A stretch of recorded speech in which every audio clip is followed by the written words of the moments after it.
Então, por que a Fazenda cria essa possibilidade do contribuinte entrar em acordo? Na verdade, não é a Fazenda que cria, e sim isso decorre da própria lei, né?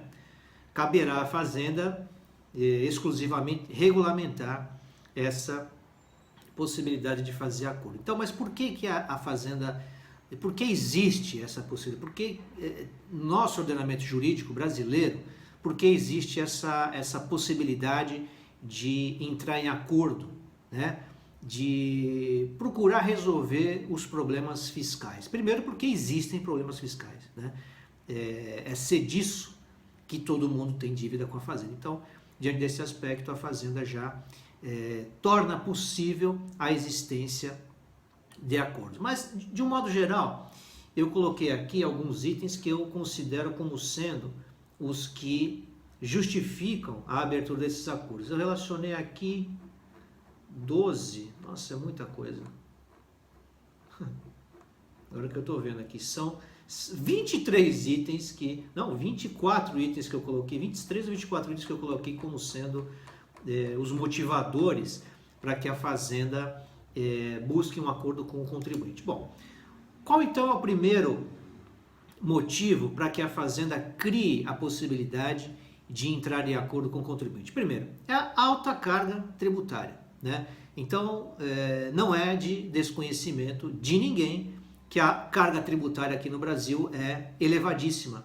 Então, já por esse aspecto, existe a expectativa de que o contribuinte deixe de recolher os seus tributos em dia e, diante dessa expectativa, haverá sempre a possibilidade de entrar em um acordo com a Fazenda, porque senão o contribuinte não vai pagar, né? Ele não vai ter condições de pagar essa dívida e a Fazenda, o Estado, vai deixar de receber aqueles tributos que ela entende devidos, né? Porque, dada a alta carga tributária que existe, a gente sabe que há muitos tributos que são indevidos, tanto é que existem inúmeras decisões nos nossos tribunais que reconhecem a inconstitucionalidade de leis que exigem determinados recolhimentos tributários. Então, a gente vai falar também sobre isso nesses dias da jornada, tá?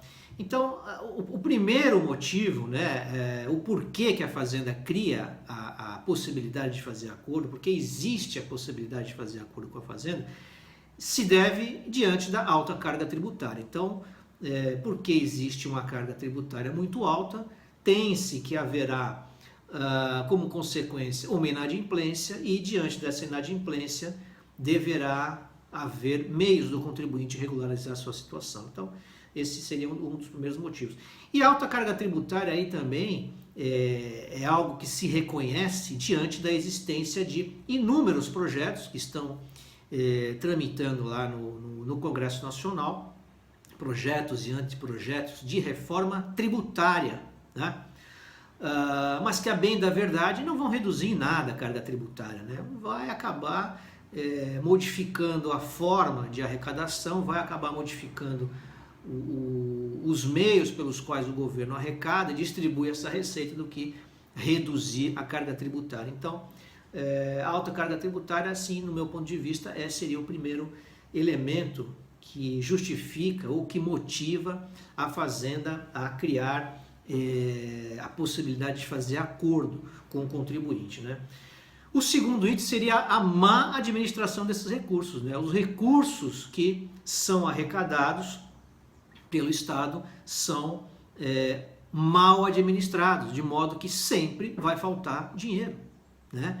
Então, o Estado sempre vai querer arrecadar mais, por quê? Porque ele sabe que quanto maior for a arrecadação, mais ele terá recursos e assim a sua incompetência administrativa na distribuição e na utilização desses recursos será superada exatamente por conta da alta carga tributária. Então, alta carga tributária e má administração dos recursos andam juntos, né? Se a administração dos recursos fosse algo eficiente, é evidente que nós teríamos uma carga tributária reduzida. Por quê? Porque o dinheiro que entrou, ainda que fosse menos, ainda que fosse uma carga tributária inferior, ela sendo bem administrada, né, os recursos sendo bem administrados, resultariam num aproveitamento melhor desses recursos e não houvesse o desvio pelos ralos da corrupção, não houvesse a própria incompetência dos governantes em administrar, teríamos,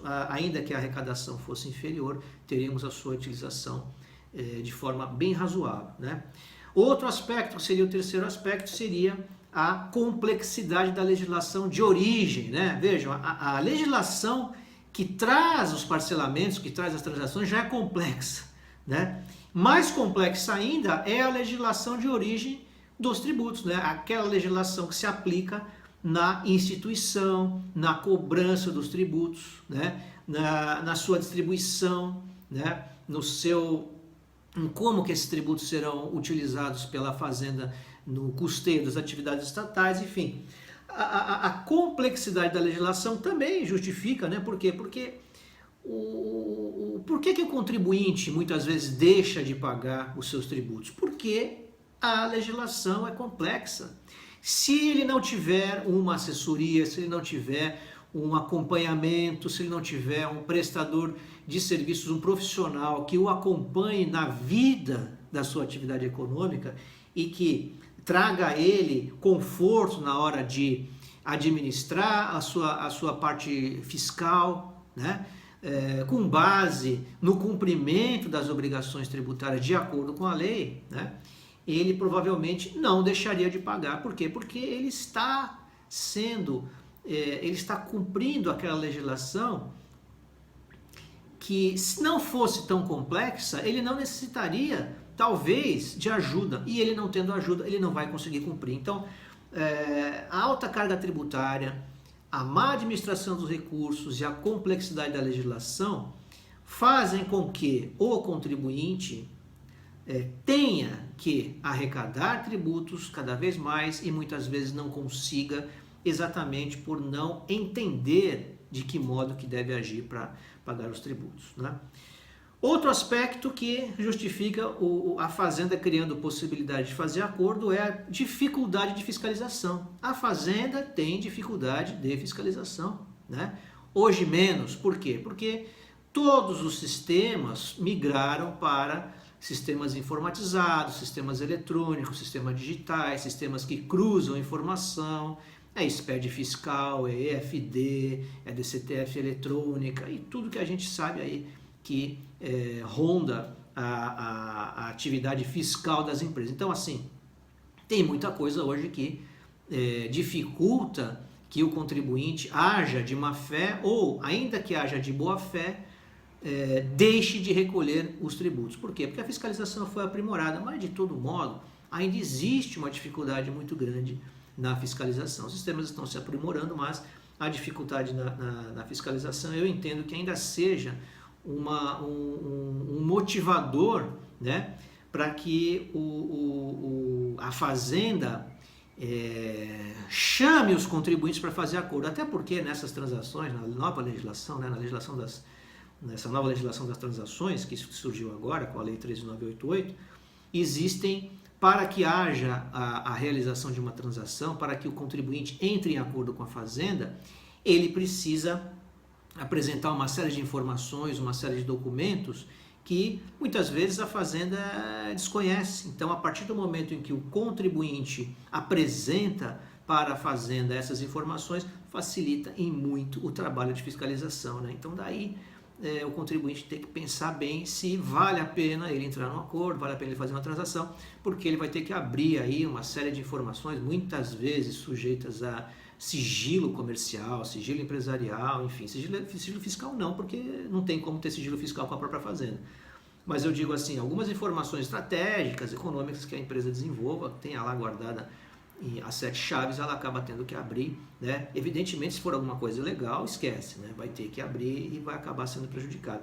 Mas do ponto de vista dessa questão da fiscalização, essa dificuldade é suplantada por conta de que nessa legislação das transações existem regras que determinam que o contribuinte apresente informações, né? Apresente declarações, apresente documentos para que a transação seja aceita, né?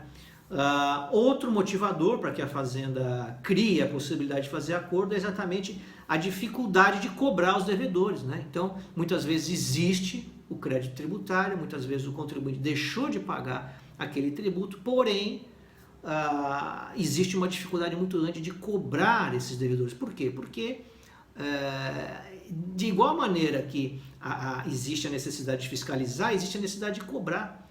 E o Estado também não é eficiente em relação a esse aspecto. Então, o que ele prefere? Ele prefere falar para o contribuinte assim, é o seguinte, ó, quem está me devendo, né, ele fala assim, ô pessoal, quem está devendo para mim, vem aqui que a gente resolve. Ele nem sabe quem está devendo, né? Ou na verdade ele sabe, mas ele sabe que ele não vai conseguir cobrar, então o que ele faz? Ele fala assim, bom, então deixa eu chamar o pessoal que está devendo, e aí já facilita o meu trabalho, porque o devedor já vem aqui e confessa, ó, estou devendo mesmo, tá? Então vamos fazer um acordinho aí, eu vou pagar em tantas prestações, me tira juros, multa e está tudo resolvido. Então a Fazenda já, diante dessa dificuldade que ela tem de fazer a cobrança, de efetuar a cobrança dos seus devedores, ela prefere abrir um sistema de negociação, de acordo, dizendo assim, poxa, quem está me devendo vem aqui, já assume a dívida, né? Não vão discutir, você assume a dívida e me paga aí. Então a Fazenda já fica sabendo, já elimina o trabalho de ter que cobrar aquela dívida que o contribuinte tem, né? Já tira esse problema da frente. Um outro aspecto aqui eu numerei como sendo o sexto, seria a baixa expectativa de recuperação do crédito. Então, em determinadas situações, a Fazenda já sabe que aquele contribuinte não vai ter condições de pagar aquela dívida, né?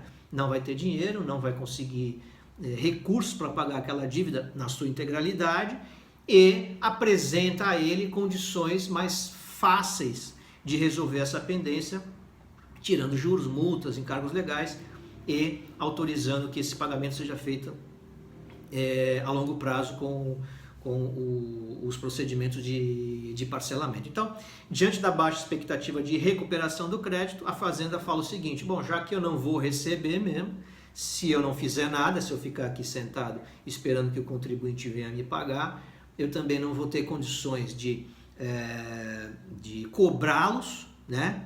Então, o que eu faço? Eu vou sugerir a ele que ele venha até mim, diga que está devendo e me pague, né? Então, a baixa expectativa de redução, de recuperação do crédito também seria um elemento. O sétimo elemento seria a necessidade de reduzir a litigiosidade, né? Necessidade de reduzir a litigiosidade. Nesse aspecto, existem questões em discussão administrativa ou em discussão judicial, e a gente vai falar sobre elas ainda dentro da jornada, né? Então, questões que estejam em discussão e que demandem muitas vezes um trabalho excessivo na defesa, ou que haja baixa expectativa de êxito, ora para a Fazenda, ora para o contribuinte, também motivam, incentivam, estimulam a Fazenda a criar ferramentas de negociação com o contribuinte. Então, diante da existência de litígio, de processos judiciais que estejam lá no fórum, e que processos que não andem, ou processos que existe o risco de uma prescrição, que para a Fazenda não é bom, para o contribuinte é excelente, para a Fazenda não é bom. Teses que a Fazenda sabe que que é improdutivo insistir na discussão, ou que o contribuinte também sabe que vai perder. Então existe essa possibilidade é uma justificativa para a Fazenda sugerir a realização de acordos, né? Então, sempre que houver a possibilidade de reduzir a litigiosidade, né, para tirar as demandas judiciais do fórum. Outro item que eu considero é o alto custo dos procedimentos de cobrança pela via judicial. Então, assim, o Estado também tem despesa na cobrança dos seus créditos, né, através de medidas judiciais, né? Tudo custa dinheiro, né? A movimentação, a manutenção de um processo no fórum custa dinheiro e muitas vezes não é a relação custo-benefício entre a cobrança daquele débito, a cobrança daquele crédito tributário, a recuperação daquele crédito tributário e a despesa que ele gera no processo é desproporcional, né? Não vale a pena para o Estado ficar insistindo naquela cobrança, né, diante do valor. Às vezes é um valor baixo, às vezes é um valor irrisório, desproporcional ao custo daquela cobrança daquele crédito naquele processo. Então, assim, o alto custo dos procedimentos de cobrança pela via judicial também é um elemento que motiva a Fazenda a fazer acordo, a propor acordo, né? Outro aspecto, a necessidade de capacitação, né? A necessidade de capacitação de procuradores para esse trabalho. Então, os procuradores da Fazenda, né, em que pese todos eles certamente são pessoas de alto conhecimento, pessoas de grande formação profissional, especialização, são pessoas que até para ingressar na carreira, né, de procurador é necessário prestar um concurso, né? Então, com certeza são pessoas com alta capacitação, porém existe a necessidade da capacitação específica para a realização desse trabalho de cobrança do crédito tributário. Então, assim, é necessário, né, que esses profissionais estejam extremamente capacitados, motivados, né, empenhados, empolgados em fazer a cobrança de crédito tributário, né? É lógico que não deve faltar a eles isso, porque é obrigação deles. Porém, imaginem vocês situações em que grande parte desse crédito tributário aí foi considerado indevido, né? É a mesma coisa quando às vezes a polícia prende alguém e o judiciário solta, né?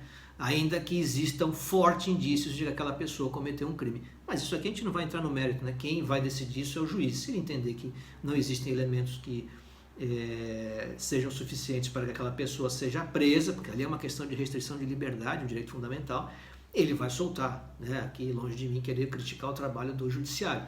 Mas a gente tem visto muitas situações dessas, são situações que às vezes chamam a atenção e nos deixam indignados. Da mesma maneira, no aspecto da cobrança, né, da dívida do crédito tributário pelos procuradores. Quantas vezes muitos deles devem avaliar, poxa vida, mas esse crédito tributário aqui realmente não deveria ser pago pelo contribuinte, e o procurador tem que ficar lá insistindo, né, recorrendo cada vez mais até chegar no limite dos recursos para que ele possa esgotar as forças deles e justificar que aquele crédito não pode ser cobrado. Mas muitas vezes é evidente que determinado crédito é indevido e mesmo assim o procurador tem que ficar lá cobrando. Então a capacitação dos procuradores também é algo que, como é algo extremamente complexo, muitas vezes fica mais fácil para a Fazenda querer reduzir os litígios, eliminar os litígios, para que também esses procuradores partam para outra atividade, né? Não fiquem lá só cobrando crédito tributário.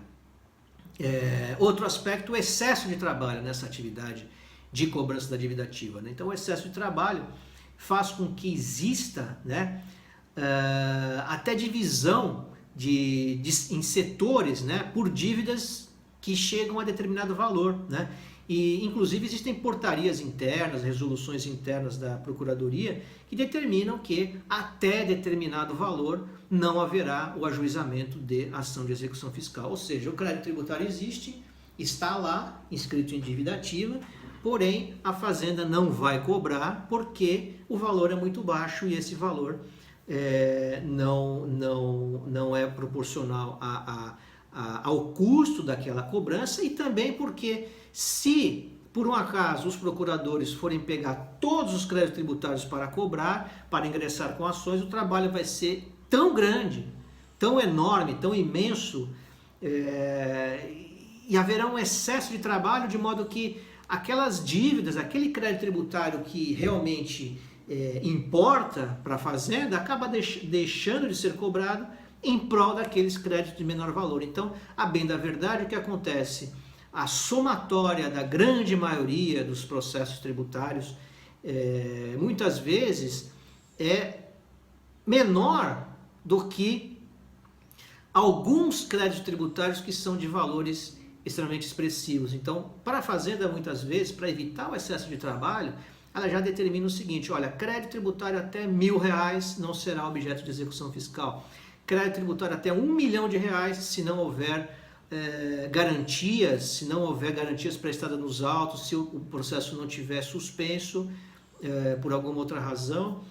Essa portaria número, acho que é a portaria de 2016, se não me engano, agora não estou lembrando o nome, 303, 306, alguma coisa assim. Quem souber aí, quiser colocar no chat, portaria, eu tenho aqui comigo, depois eu vejo, portaria PGFN número 36303, alguma coisa, fala que crédito tributário até R$1 milhão não vai ser objeto de execução se não houver garantia suficiente no processo. Então, assim, para a fazenda até R$1 milhão é pouco, né? Então, nesse aspecto, para evitar o excesso de trabalho, considerando que muitos desses créditos tributários de valor baixo, entre aspas, vão gerar uma quantidade de processos muito grande, a Procuradoria decide deixar de lado. Aí, nesse aspecto, eu pergunto aqui, né, será que isso é uma hipótese de remissão, né, aquela remissão prevista no artigo 1723 do Código Tributário Nacional? Lá tem a possibilidade de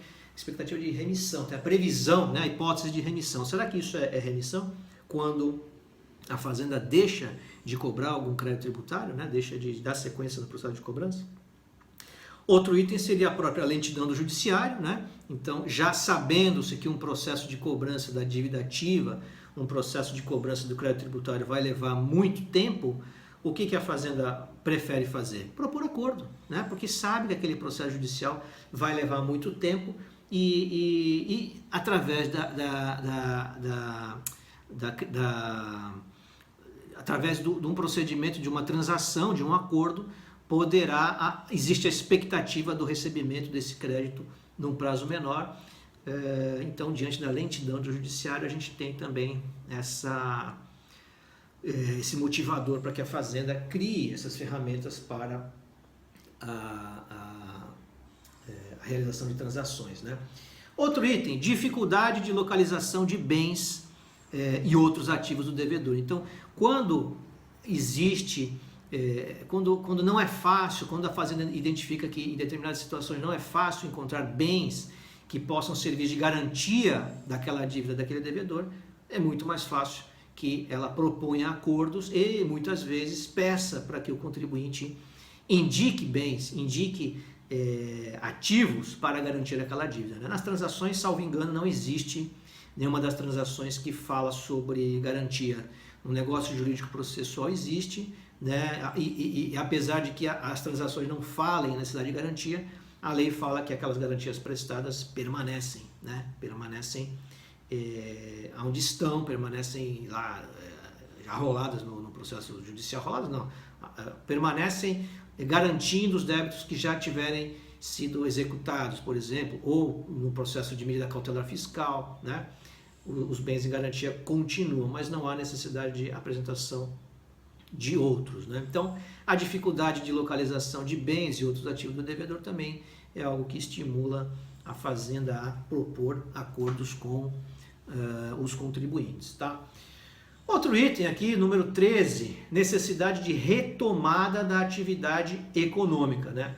Essa é uma razão extremamente relevante, né? Porque assim, diante de uma situação de crise, né, o contribuinte não só não paga os tributos, como também não consegue realizar uma atividade econômica satisfatória para si e para a sociedade, né? E em especial agora, em decorrência da crise sanitária que a gente está vivendo e que eu espero que esteja acabando em breve, né? Mas que sem o apoio estatal, a economia não vai ser retomada, não haverá uma retomada da economia se o Estado simplesmente deixar de lado, ó, cada um por si e quem quiser pagar, paga, quem não quiser não paga, não. Tem que ter uma medida de solução, uma medida que possa satisfazer a atividade econômica, que possa fazer com que haja a retomada da atividade econômica e que o contribuinte tenha fôlego para voltar a trabalhar e para poder pagar os seus débitos em dia, né? E que volte a ter uma regularidade nas suas obrigações. Então, assim, a necessidade da retomada da atividade econômica também é uma medida que justifique que existe uma medida que justifique a abertura desses acordos com a Fazenda, tá? Tá certo, ok. Tá bom. Não, estou só recebendo uma mensagem aqui de que teve parou o áudio, não sei se vocês ficaram sem áudio aí, mas Já voltou, tá bom? Tá. Não, vou entrar agora no item... esse aqui é o 14, tá bom. Bom, maior preocupação do bem público coletivo. Então, qual que é a ideia, né, da proposta de acordo? Por que o Estado propõe um acordo? Por que a Fazenda propõe um acordo? Efetivamente não é ajudar o contribuinte em si, né? Ele não quer ajudar aquele contribuinte, ele quer ajudar toda a coletividade, porque a recuperação daquele contribuinte é que vai fazer com que a economia tenha uma retomada, né? Então a economia só vai ter uma retomada caso aquele contribuinte e todos os demais contribuintes voltem a trabalhar, para que eles voltem a produzir, né? Voltem a fazer circular mercadorias, prestar serviços, importar, exportar, etc. E para isso tem que ter alguma medida estatal que traga alguma solução, pelo menos, a um determinado setor, né? E aqui a gente está falando do setor tributário. Então, assim, existem outras medidas do Estado, né? Quando ele fornece crédito a juros mais baixos, quando ele, no caso das pessoas mais necessitadas, que concede o auxílio emergencial, é uma tarefa do Estado, né? Diante dessa crise que a gente está passando agora, nada mais justo que o Estado, ainda que a gente esteja em um Estado capitalista, né? Nada mais justo que o Estado colabore com essas pessoas mais necessitadas. Então, no aspecto tributário, propriamente dito, essa concessão, né, vou chamar de concessão, essa possibilidade do contribuinte fazer acordo com a Fazenda, né, decorre dessa necessidade da preocupação do bem público coletivo, né? Então, o Estado busca não só o auxílio àquele contribuinte de forma individual, mas também de toda a sociedade. A necessidade, né, o 15º item aqui, necessidade do contribuinte retornar à conformidade fiscal, né? Então, o que é essa conformidade fiscal? Ele voltar a estar adimplente tanto com os tributos vencidos, né, através dos acordos, quanto em relação aos tributos correntes. Então, o contribuinte estará em situação de conformidade fiscal desde que ele esteja regular perante a Fazenda Pública. Então, o Estado, ele busca, com esses acordos, a possibilidade de oferecer ao contribuinte o retorno à conformidade fiscal, fazer com que ele tenha regularidade fiscal e, com isso, ele possa obter a malfadada certidão negativa de débito, certidão positiva com efeito negativa, e que é um documento exigido aí em contratos de financiamento, importação e diversos outros contratos que as partes exigem que haja uma regularidade fiscal ou propriamente até para contratar com o poder público. Então, dessa forma, a necessidade do retorno do contribuinte à situação de conformidade fiscal, eu também considero como sendo um elemento aí que justifique a abertura desses acordos. Um outro elemento seria a noção de que o contribuinte evitará pagar a sua dívida, né, se não houver concessão de benefícios de redução e de parcelamento. Então, assim, o contribuinte já sabe, né, pelo menos nos últimos 21 anos, foram abertos inúmeros programas de recuperação fiscal. Então, o contribuinte já sabe que, cedo ou tarde, deverá haver a abertura de um programa de parcelamento, de um programa de incentivo à obtenção da regularidade fiscal. Então, dessa forma, o Estado também sabe que o contribuinte sabe que haverá programa de parcelamento cedo ou tarde. Então, dessa maneira, o que ele faz? Cria os programas de parcelamento, porque já sabe, né? O contribuinte, quando ele tem essa noção de que haverá os programas de parcelamento, o Estado, por sua vez, já tem a noção de que o contribuinte vai evitar pagar a sua dívida, né? A menos que haja a concessão de benefício de redução de juros e multas. Então, nesse aspecto, isso também é um motivador para que o Estado crie esses programas de parcelamento, crie as transações tributárias, institua formas do contribuinte negociar os seus débitos. Por quê? Porque ele já sabe que o contribuinte não vai pagar a dívida, né? E eu digo isso por quê? Porque uma dívida, um crédito tributário, desde que bem administrado, né, pode, né, o contribuinte poderá seguir a sua atividade econômica mesmo tendo dívidas, mesmo tendo crédito tributário em aberto. Tem que ter um planejamento, tem que ter uma estratégia de administração do passivo fiscal adequada, e é o que a gente está falando aqui. Tá? Então, assim, considerando que o contribuinte deixará de pagar, né, qual é a outra consequência aqui? Qual é a consequência em decorrência desse não pagamento? Né? A não arrecadação. Né? Se o contribuinte vai deixar de pagar a dívida, o Estado não vai arrecadar. Possivelmente vai fechar suas portas e o Estado vai perder mais um, entre aspas, cliente. Ele vai perder mais um contribuinte. Né? Então, assim, antes de perder o contribuinte, o que o Estado faz? Ele cria ferramentas para que aquele contribuinte torne a ser um contribuinte de fato, né? No sentido aqui de que ele contribua, né? Que esse contribuinte volte a arrecadar, volte a pagar e o Estado volte a arrecadar. Né? Porque se ele fechar as portas, o Estado não vai receber nem o que ele deve, nem os tributos que ele ia gerar caso ele estivesse em atividade. Disso eu acho que vocês não têm nenhuma dúvida. Né? Se a empresa fechar, em que aspecto que a gente pode considerar que os sócios, os gestores, são obrigados a pagar aquela dívida da empresa? Né? Então, assim, é recorrente isso. Eu tenho inúmeros contribuintes que não dormem porque a empresa está fechada e eles não têm como pagar a dívida e ficam preocupados se irá ser atingido o seu patrimônio pessoal. Pode ser atingido? Pode. Né? Pode haver, existe o risco da fazenda buscar cobrar esse crédito tributário no patrimônio do sócio da empresa? Existe, mas a gente tem elementos que podem impedir isso de acontecer, bastando para tanto que haja aí um planejamento estratégico aí na administração do passivo fiscal. Então, outro elemento que eu considero como sendo o motivador, né, é o seguinte: de uma forma ou de outra, o devedor vai encontrar, né, uma forma de administrar esse passivo, uma estratégia para administrar esse passivo de forma legal, legítima, e não irá pagar essa suposta dívida. Né? Então, existe também essa expectativa do Estado em não receber o seu crédito tributário. Por quê?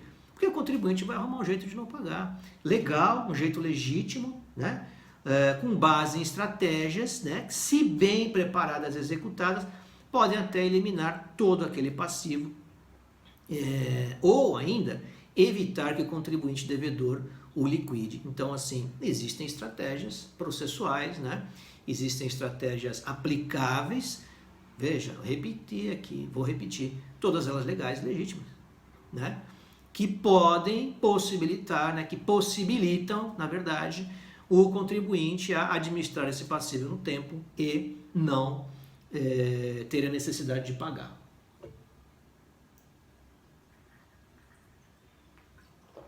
Tudo bem aí com o áudio? Teve mais alguma travadinha aí? Não. Não, beleza. Bom, tem mais 3 itens aqui que... 3 não, são mais 1, 2, 3, 4, 5 que eu considero como itens ocultos, entre aspas, né? Itens ocultos seria o quê? Né? O que motiva, o que é que pode motivar a Fazenda a criar essas ferramentas de transação, negociação, né? Parcelamento, enfim. O primeiro deles, né, que eu considero aqui é o seguinte: é a necessidade de arrecadação urgente. Né? Quando o Estado se vê diante de uma crise econômica e que a arrecadação diminui, ele precisa aumentar a arrecadação a qualquer custo. Né? E uma das formas que ele encontrou de fazer com que o contribuinte volte a carregar recursos para os cofres públicos é oferecendo programas de parcelamento que estimulem o contribuinte a aderi-los e, né, a eles aderir e fazer os seus pagamentos. Em especial, um aspecto que eu considero aqui é o seguinte: vocês podem reparar que na grande maioria das transações e nos últimos programas de parcelamento que foram criados, a parcela de entrada ela é menor, ela é reduzida. né? Na maioria dos casos, o Estado não aplica os benefícios de redução de juros, multas e encargos legais na parcela de entrada, mas, ao mesmo tempo, considera um valor menor, um percentual, às vezes bem insignificante, para quê? Para estimular que aquele contribuinte regularize a situação fiscal e, com isso, leve recursos para os cofres públicos, ainda que em pequena monta, mas se você considerar a enorme quantidade de contribuintes que vão aderir aos programas de parcelamento, por quê? Porque eles veem que nos primeiros 5 meses, nos primeiros 12 meses, às vezes nos primeiros 36 meses, depende do programa de parcelamento, depende da proposta de transação, ele vai recolher um valor menor, que às vezes cabe no bolso dele. Falou, opa, pera um pouquinho, aqui é 1% da minha dívida dividido em 12 vezes. Caramba, bacana, vai me dar aí R$300 por mês, R$500 por mês, né? Às vezes o cara tem uma dívida enorme e vai pagar as primeiras parcelas em valor baixo, R$1.000, R$2.000, um valor bem desproporcional, às vezes até a própria receita que a empresa ofere mensalmente. Então, nesse aspecto, o que acontece? Ele se empolga de pagar. E o Estado faz o quê? Faz caixa. Né? O Estado faz caixa. Ele vai começar a receber aquelas parcelas iniciais, né? E nem o Estado, nem o contribuinte sabem se, quando aquela parcela inicial acabar, eles não sabem se eles vão conseguir continuar naquela transação, naquele acordo, naquele parcelamento. Por quê? Porque a parcela vai aumentar. Né? Ela vai aumentar. Então, assim, os primeiros 12 meses, às vezes é uma parcela ínfima, 1%, 3% do valor da dívida, sem redução de juros e multa. E aí, se você, né, se o contribuinte eventualmente pagar aquelas 12 parcelas, ou quantas sejam elas, é que ele entrará realmente naquele programa em que haverá redução de juros e multa. Então, assim, o que o Estado faz nesse aspecto? Diante da necessidade de arrecadação urgente, ele cria os programas de parcelamento e fala assim, olha, as primeiras parcelas são mais baixas, beleza? Beleza, aí o contribuinte vai lá, tranquilão, feliz da vida, opa, agora eu vou regularizar a minha situação e vou pagar uma parcelinha mínima por mês, bacana. Mas será que depois que acabar de pagar as parcelas mínimas, ele vai conseguir se manter naquele parcelamento? Então o que acontece? Isso para mim é um item oculto, por quê? Porque o Estado, nesse aspecto, ele parece que não vai se preocupar com o período posterior ao da entrada. Nem o contribuinte vai se preocupar. Por quê? Porque ele vai falar assim, pô, pera um pouquinho, eu preciso regularizar minha situação agora. Vou começar a pagar, né? Depois vamos ver o que faz. O Estado vai falar assim, bom, se depois vamos ver o que faz o contribuinte não fizer, a lei fala para excluir o cara, eu vou excluir. Né? E o que ele já me pagou, eu já arrecadei aquilo que eu precisava naquele momento, né? Que era um momento de crise, eu precisava muito desse dinheiro, o governo fala, o Estado fala, né? E aí, depois desse momento, vamos ver o que vai acontecer. É aquele negócio do imediatismo, né? A Fazenda se prevalece disso para fazer com que aqueles contribuintes que necessitam regularizar a situação ingressem em um programa de parcelamento, façam um acordo, façam uma transação, sem a preocupação de que daqui a 12 meses, 36 meses, sei lá quanto tempo, 5 meses que seja, ele vai ter que pagar uma parcela mais alta. Né? E aí ele não vai ter dinheiro para pagar, possivelmente pode não ter dinheiro para pagar, e aí aquele acordo cai por água abaixo, só que o Estado já garantiu uma arrecadaçãozinha inicial. Né? E além disso fez com que o contribuinte confessasse aquela dívida, apresentasse documentos, declarações, informações que facilitam o trabalho do Estado na cobrança daquela dívida, caso o contribuinte rompa o acordo. Né? Então, assim, para mim isso é um elemento oculto, né? É um item oculto que, evidentemente, que não vai ser falado na lei. Olha, vamos fazer assim, já que o contribuinte, quer dizer, essa história que eu contei aqui para vocês, não vai estar lá na lei, né? A gente tem que avaliar isso de acordo com o que a gente tem visto, né? Porque o que acontece? Né? Um planejamento, uma administração do passivo fiscal mal feita vai acarretar em que o contribuinte vai entrar no programa de parcelamento, vai entrar numa transação e vai chegar um momento em que ele vai ser excluído. Né? Então, me parece que seja um item de relevância a gente tocar aqui. Para mim, ele é um item oculto. Né? Outro aspecto também que eu considero oculto é o seguinte: maior preocupação com aspectos políticos do que com a própria economia. Medidas eleitoreiras, né? Em épocas de eleição, né? Para aquele governante que está lá bonitinho no poder, fazer um programa de parcelamento, abrir uma transação, abrir um refis, abrir um PERT, o que seja, né? Abrir um programa de parcelamento especial, pode trazer a ele votos, né? Então isso pode ser uma medida eleitoreira. Bom, vamos dar uma força aí para o contribuinte para ele pagar a dívida, né? Assim eu posso garantir mais votos. Veja, gente, isso aqui é uma avaliação muito subjetiva, né? Pode acontecer isso, não estou falando que acontece, mas pode acontecer, né? A gente aqui, ninguém quer enganar ninguém, a gente tem que ser aqui bastante sincero e maduro. Então, em determinado momento, é importante que o contribuinte tivesse assim, poxa vida, mas abrir um programa de parcelamento bem agora, né? Está tendo eleição, será que isso não é uma medida eleitoreira? Né? Ou será que vai mesmo me beneficiar? Será que eu vou ter algum benefício com esse refis, com essa transação? Né? Outro aspecto é a criação de ferramentas para o contribuinte declarar responsabilidades. Então, em especial nessas transações, existem diversos elementos, né, que o contribuinte tem que cumprir, diversas obrigações que o contribuinte tem que cumprir, dentre elas a de informar que existe patrimônio, tem que informar sobre o seu faturamento, tem que informar sobre bens dos sócios, um monte de coisa que, a bem da verdade, vão servir para a Fazenda, no caso de uma eventual inadimplência, no caso de um eventual rompimento, ela facilitar a vida dela na hora da cobrança, tá? Outro aspecto seria a criação de formas de amarrar o contribuinte no cumprimento de obrigações no pós-adesão, né? Então, assim, essas transações, os parcelamentos especiais, muitas vezes trazem regras que obrigam o contribuinte a, uma vez tendo aderido às transações tributárias, uma vez tendo aderido a um programa de parcelamento, ele tem que cumprir no pós-adesão, né? Por exemplo, pagar os tributos correntes, não pode deixar de pagar. Se deixar de pagar, vai ser excluído do parcelamento. Cumprir as obrigações do Fundo de Garantia por Tempo de Serviço, do FGTS. Se não pagar FGTS, vai ser excluído. Se não regularizar a situação do FGTS anterior, também será excluído.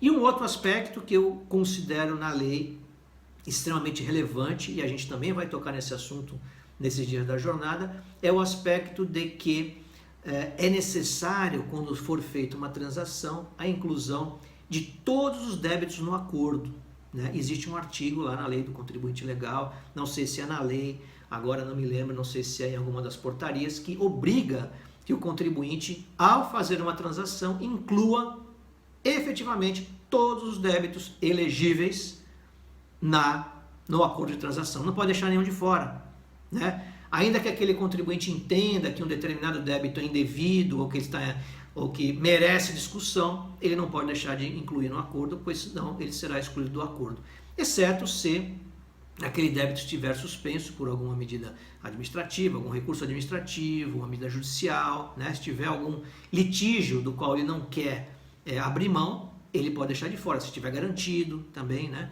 Mas se for um débito livre, leve e solto, um débito fresquinho, né? Que não tenha nenhum tipo de discussão sobre ele, seja simplesmente uma dívida inscrita em um crédito inscrito em dívida ativa, ele tem que incluir, tá? Isso está em um dos artigos da lei, a gente vai passar por isso um pouco mais devagar, mas eu entendo que é uma forma de amarrar o contribuinte no cumprimento de obrigações. Aqui nesse caso é até no pré-adesão, né? Quando ele manda incluir todos os débitos na transação, sem deixar nenhum de fora, exceto se estiver suspenso, é uma amarração no pré-adesão. No pós-adesão seria a questão do contribuinte ser obrigado a pagar os créditos correntes, né? Vincendos. E um último elemento aqui é o seguinte, é a busca pela conformidade fiscal do contribuinte, né?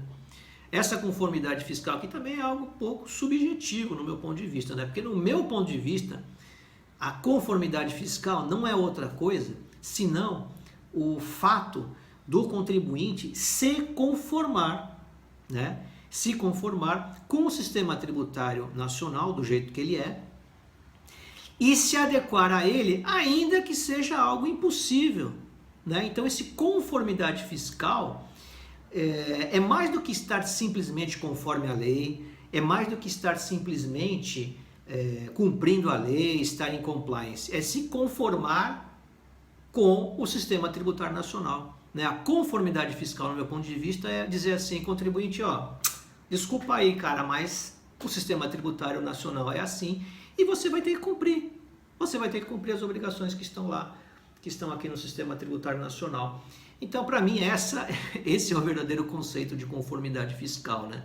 É o contribuinte se conformar com o que está aí, tá? Então, esses são os aspectos, eu numerei aqui, deu 23 aspectos, né?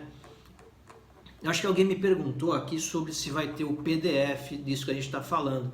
Eu tenho isso preparado, né, para montar um PDF mais bacaninha e é evidente que eu vou deixar com vocês. Eu vou colocar o link aqui na descrição do vídeo aqui no YouTube e vou mandar para vocês que se inscreveram para a Jornada do Contribuinte Legal, que estão recebendo os meus e-mails, né? Porque assim, quem se inscreveu está recebendo e-mails com bastante material, né, que eu havia prometido que eu ia enviar, eu estou enviando para todo mundo, tá? E esses PDFs eu vou enviar tanto pelo e-mail quanto para quem está no grupo do WhatsApp e no grupo do Telegram, tá? Então, se você ainda não entrou no grupo do Telegram, não entrou no grupo do WhatsApp, eu peço que vocês entrem, porque aí é garantido que vocês recebam todos esses PDFs que eu estou montando, tá? São PDFs mais simples, mas que servem para vocês acompanharem aqui a apresentação, caso vocês queiram, evidentemente, assistir novamente, tá? E outra coisa que eu estou recebendo aqui, que a gente sempre esquece, a gente fica empolgado em falar sobre o assunto material e o pessoal da equipe está me falando assim, fala para curtir, né? Então, pessoal, se vocês estão curtindo a exposição, clica aí no botãozinho do like, né? no dedinho, que isso ajuda, né, a classificar o vídeo como bom aí dentro do YouTube e ter maior visibilidade. Então peço a vocês que curtam, né, evidentemente se estiverem gostando, se não estiverem, não dá dislike porque é ruim, mas o like é bacana. E também se inscrever no canal, né, porque aí sempre que eu colocar um vídeo novo, vocês recebem aí o aviso do YouTube e eu vou colocar bastante vídeo aí mais pra frente, tá bom? Já tem um monte de vídeos, se vocês virem aí, muitos dos vídeos que eu passei pelo e-mail estão disponíveis aí no canal do YouTube, tá? E outra coisa, se você estiver gostando, coloca aí no chat, hashtag todos na jornada, tá? Vamos fazer subir essa hashtag aí, todos na jornada, que também estão me dizendo aqui para sugerir a vocês que o façam, tá bom? E ele tem um último item aqui que eu coloquei mais como um item de destaque, que é o seguinte: aspectos relacionados aos procedimentos de transação, tá? Em que pese tenha havido uma migração, né, de todos os programas de parceria, todos os procedimentos de acordo para o novo sistema que a Fazenda chama de SISPAR, ainda existem muitos entraves e dificuldades em sua operacionalização. E eu digo isso por experiência própria, tá?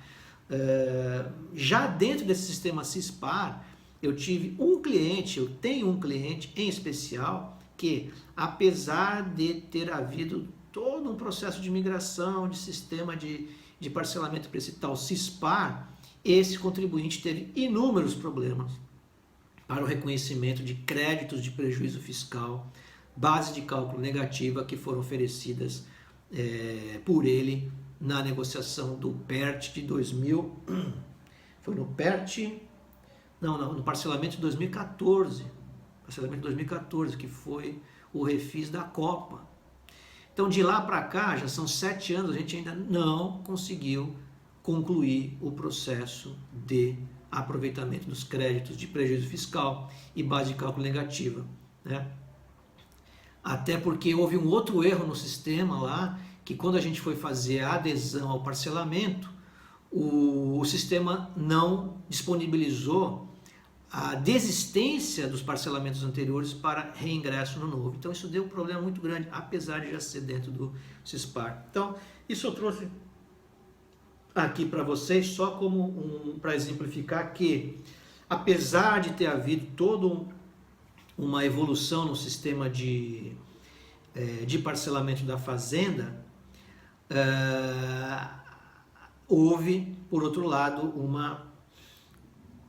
esse sistema ainda não é eficiente. Então vejam, tudo isso, né, que existe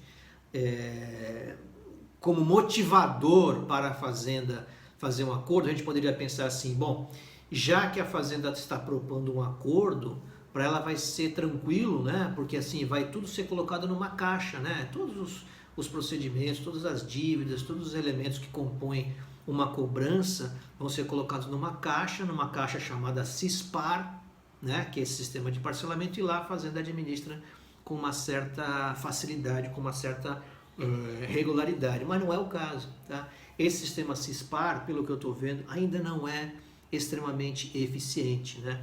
Se tiver algum procurador aí me assistindo e quiser me desmentir, fica extremamente à vontade. Eu estou falando por experiência própria, tá? Experiência própria em que estamos tendo problemas com um cliente que fez o parcelamento lá nos idos de 2014 e até agora não conseguiu o reconhecimento da utilização dos créditos de prejuízo fiscal por conta de todo um entrave que houve, né?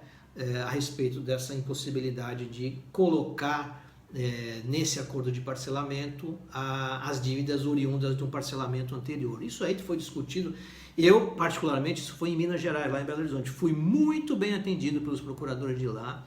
Eu agradeço em especial aqui um procurador lá da PGFN, o Dr. Ricardo, que deu um atendimento excepcional para a gente, tá? Ele efetivamente procurou dar a solução, mas como não dependia só dele, havia outros procuradores envolvidos no assunto, acabou que as coisas se prolongando aí por muito tempo. Mas olha, eu não posso reclamar do atendimento da Procuradoria, tá? E assim, bem ou mal, não tenho tido problemas com a Procuradoria. É evidente que nesse caso especial houve um embate, houve um litígio, a gente entrou com o processo de mandado de segurança, houve uma divergência de entendimento, foi superada pela sentença, mas havia, né, e ainda existe alguma espécie de insistência com a Fazenda em não acreditar que o que está sendo feito, o que foi feito de forma correta, tá? Mas isso é um caso específico, depois se vocês quiserem eu posso até apresentar, fazer uma exposição sobre esse caso, se o meu cliente autorizar, ou mesmo sem citar o nome do cliente, né? Que é um caso assim que me trouxe bastante trabalho, mas assim, a solução está perto de ser dada. Existe outro mandado de segurança que a gente entrou, deve estar para sentença aí esses dias, houve manifestação da Fazenda, houve manifestação do procurador, do delegado da Receita Federal, e ainda falta o MP, Ministério Público, tá? Mas em breve deverá sair a solução, posso até divulgar isso, acho que é uma coisa bem relevante para a gente colocar dentro da nossa jornada.